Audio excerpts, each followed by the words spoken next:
Hello guys, welcome to my channel, Kasinet Vlogger. Mayroon na naman tayo guys na gagawin na new innovation na naman to. Ito yung nabili kong guys, yung liner ng truck.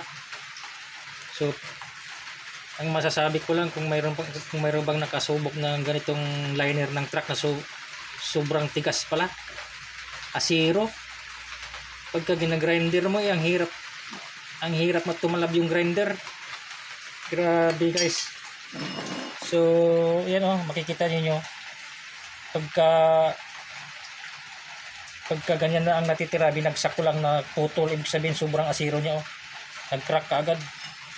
Pero matatablan din siya sa didikit din yung welding rod na stainless, magkakapit din. Kasi pinulweld ko, kumapit naman din yung welding rod na stainless. So ang pagka-innovation ko na naman ito, mayroon na naman siyang innovation na bago, na yung pinaka-catch basin niya ng langis dito na, malapit na sa katawan niya, para tatawagin ko naman ito na purifier. Parang kung alam nyo guys, yung barko, kasi yun ang pinag-aralan ng anak ko, nag-aaral sila ng mga ganyan, mga purifier, bunker, yung mga kasi yung panggatong ng barko bunker fuel. So ang bunker fuel is parang espalto, dadaan pa siya sa purifier para maging liquid. So ganito ang sistema ng pinagayahan ko, kasi nasi-search ko rin yan sa barko kung anong tawag yung mga purifier nila. Ang dami doon nakahilira yun yung nagliliquid ng mga malagkit na panggatong, halimbawa bunker fuel malagkit. So dadaan mo na sa purifier. Ito naman sa akin, yung daluyan ng langis papunta dito, may daluyan siya ng langis papunta dito, papunta dyan, kasama na yung supply at saka yung automatic shut-off, nandyan na, nagsama-sama na yung dalawa. Tapos ito maliit na, malapit na lang yung distance para pag nainitan siya, dito pa lang magliliquid na siya, liliquid at saka init na. Pag pumasok na naman siya sa chamber, hindi na magre-react yung chamber, hindi na magdidilaw yung chamber natin, hindi na magre-react dahil dito pa lang nainitan na. So ang karga niya dito mainit na, hindi naman masyadong sobrang init, pero hindi to magliliyab dito, kasi pagka nakalibil na yung langis dito, wala na siyang butas to, so wala nang papasok na apoy papunta diyan. So ang lang, init na lang ito, pati ito mag-iinit ito. So subok lang yan, dahil parang gawin kong parang purifier yan. So pag supply na niya sa loob, hindi na magre-react yung apoy dito, kasi dito pa lang nanggagaling init na. Kaya pag pumasok siya dito, mainit na yung langis. Tapos nanggagaling dito,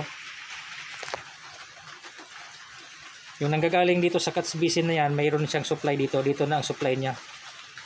Dito sa imabaw na yung supply niya, ganyan na siya, papunta sa tangke, supply niya, pati yung automatic shut off nandyan na, kaganyan na siya. So ngayon ang catch basin niya, malapit na lang siya para dito pa lang nagliliquid na, sobrang na siya, init na, para pagdating dito hindi na magre-react yung langis. So dito may supply dito, papunta dito, paurong, papunta sa tangke. So yan, makikita na lang nyo guys kung paano ang combination na magiging nagkasabay na dito, nagkasabay na yung dalawang tubo, supply at saka yung automatic shut off, dito na siya. Tapos malapit na yung distance niya. Pag hinugot mo, wala ka ng lawit-lawit na sobrang habang lawit-lawit. Magpalawit ka pa ng haba-haba dito na supplyan ng langis, wala na, hindi na malapit na lang ganyan na lang yung distansya na yung supplyan ng langis. Tapos itong elevated nozzle natin diyan siya, ito yung nozzle natin malaki, 1 1/4 yan.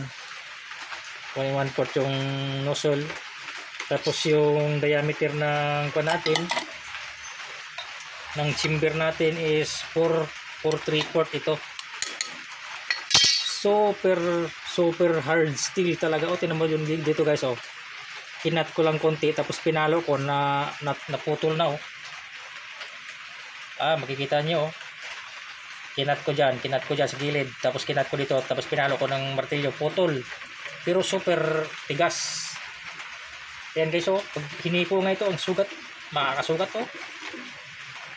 Grabe, yung barina dito sa gilid, halos hindi matablan. Binarinahan ko, hindi matablan. Kawan ko lang kung paano ko babarinahan dyan yung sa igniter na super tigas.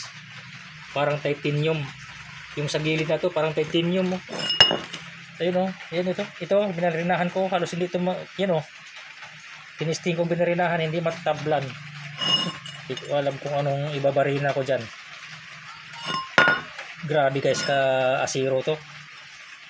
Tingnan natin kung magbabaga ba ito. Kung magbabaga ba itong asiro.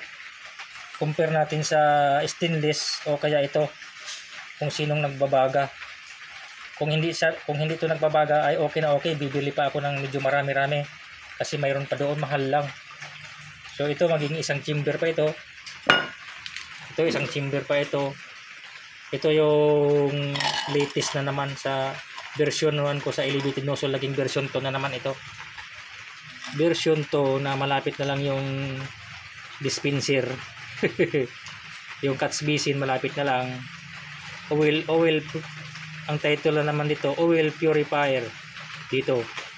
Yan guys, kung uubra maganda siguro dahil di na magre-react yung apoy dito.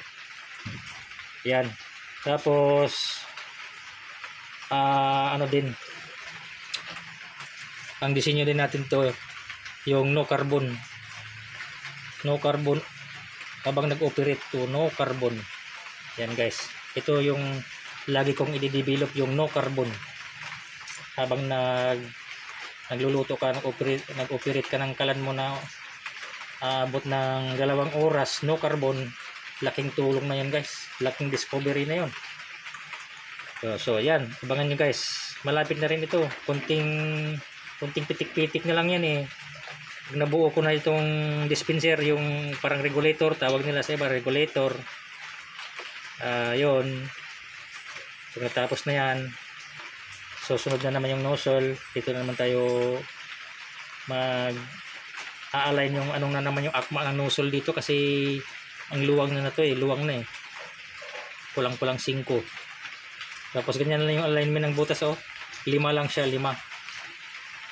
Tapos yung distractor, iba na yung distractor natin dito, ibahin na natin yung distractor, iba naman yung sinasabi kong bomba, hindi na ako tatawaging bomba, ano na yun eh.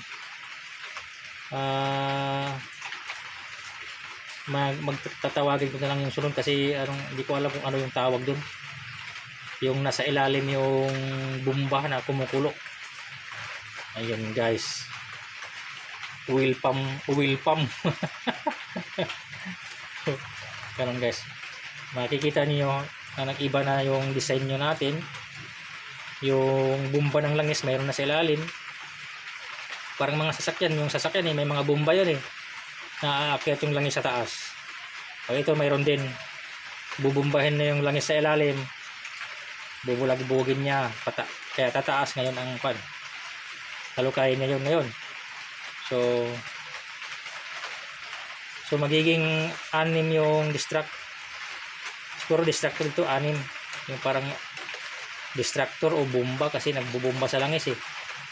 Yung distractor ninyo ay hangin lang, yung ito hindi na eh, langis na ang binubumbahan niya, hindi na hangin. So yun yung kakaiba sa discover natin ngayon. Hindi na siya hangin ang magbubomba, ano na siya, langis na ang bubumbahan niya, ang langis. So iba na guys, nagbago na. So abangan nyo guys sa bago na namang version 2 na naman talaga ito, para marami tayong maipapakita na kakaiba. Hanggang dito na lang po, God bless.